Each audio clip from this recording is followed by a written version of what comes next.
500,000 people have watched this video. 500,000. Now, I guarantee 500,000 people who have watched that video, I guarantee a majority of them don't have the opportunities that these guys are talking about. What's up, everybody? Welcome back to Shield Outdoors. A little bit of a different setup here, right? Well, I'm not at home, but I just watched a video that compelled me to make this video.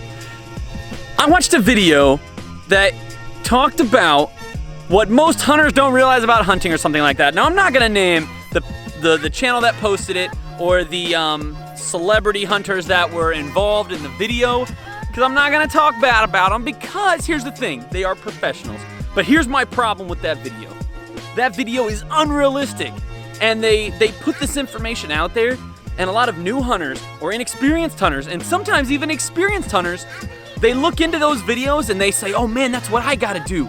That's what I need to go do to be successful or to kill a big deer. And I want to talk about the differences between their smart hunting and realistic hunting. Before we go any further, we're gonna do our shout outs for the video. Let's see, shout out number 1 goes to Wyatt Bennett. Wyatt Bennett, thank you so much for supporting the channel. And then the next one is gonna go to Ryan Welch, who is part of the Dan Yeck team. That's spelled D-A-N-Y-E-C-K team. They have a Instagram and a YouTube. Go check them out. Thank you so much to both those guys, both those teams, for supporting Shield Outdoors. If you would like a shout out, drop a comment below this video for a chance to be shouted out in the next video. We appreciate all you guys. We appreciate all your support, and that's why we do this. Thank you so much. Like, comment, subscribe. Let's get into it. Okay, first thing we're gonna talk about, the size of your land. Now, you know what? Let me just play it real quick. I know when that happens that the odds are very good that Mr. Big is going to get up on its hooves and he's going to be moving a little bit later in the morning, a little bit earlier in the afternoon. You time your hunts for when you believe you have the best chance of killing Mr. Big. Do not head into a stand because this is a great stand. Head into your stand because I believe, I have tangible reason to believe that today Mr. Big is going to walk by this tree and I'm going to be there to kill him. The more you do that... Okay, let's talk about that. All right, so this guy is basically saying, do not hunt your favorite stand. Do not hunt what you consider a good stand simply for the fact that it's a good stand or that it's your favorite stand. And his reasoning is because, well, maybe it's not the perfect time to hunt it. Now, yes, I can agree with that. I can agree that you shouldn't go to a stand if you have a better opportunity, but that is where the key lies. A lot of us don't have a lot of opportunities. I mean, a lot of us are hunting public land where we might go set up a permanent tree stand, and that's kind of where we have to stay. And don't tell me, oh, well, you know what, we'll get into tree stands in a minute. We'll get into that in a minute. But a lot of us might hunt public land where we don't have a lot of options of movement. A lot of us might hunt a very small private lease or private property. These guys are professional hunters. They get to hunt all the time. These guys can go out Monday through Sunday, sunrise to sunset, and they can hunt all day. Not to mention, most of these guys have people telling them, this is where you need to be, this is when the deer's gonna be there. We don't have that chance. Realistically, that's not going to happen. Now, me and Joey, if it's gonna rain, if we know, hey, we only can hunt Wednesday this week. Wednesday morning is the only morning we can hunt. If we wanna go out and try to get footage, Wednesday morning is gonna have to be it.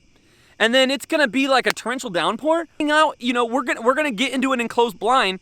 And last year we only had 2 and only 1 was waterproof. So, like, that's just unrealistic to think I'm always gonna hunt the best stand on the best day or I just won't go hunting. I love hunting because I like to be out there.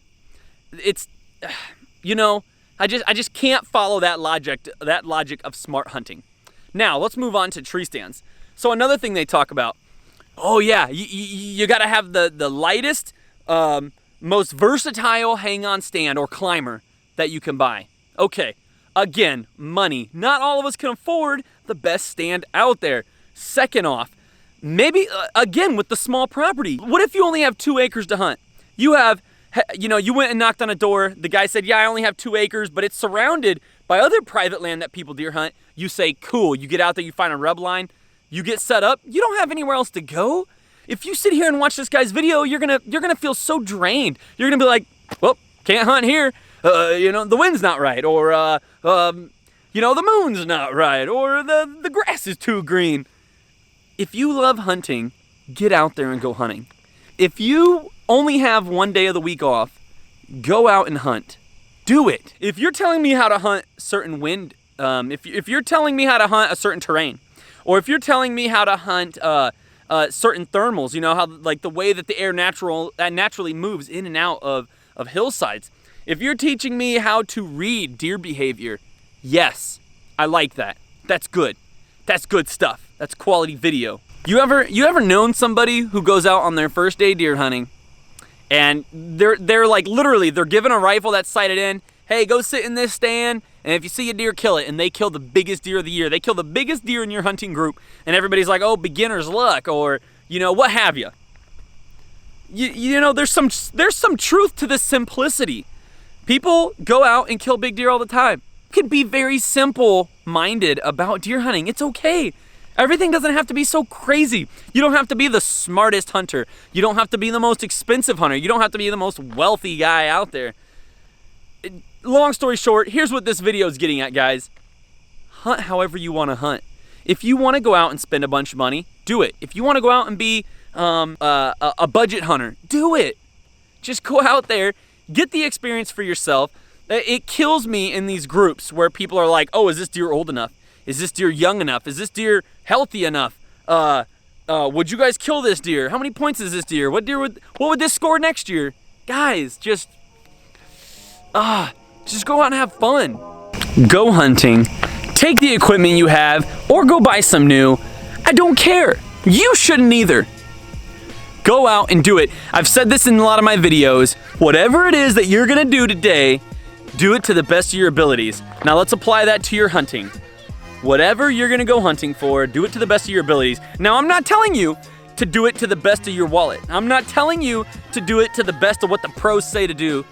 You do it to the best of your abilities and then grow from that. You're gonna learn more from experiencing it yourself than you're gonna learn from these people who are professionals. I was just really disappointed in that video.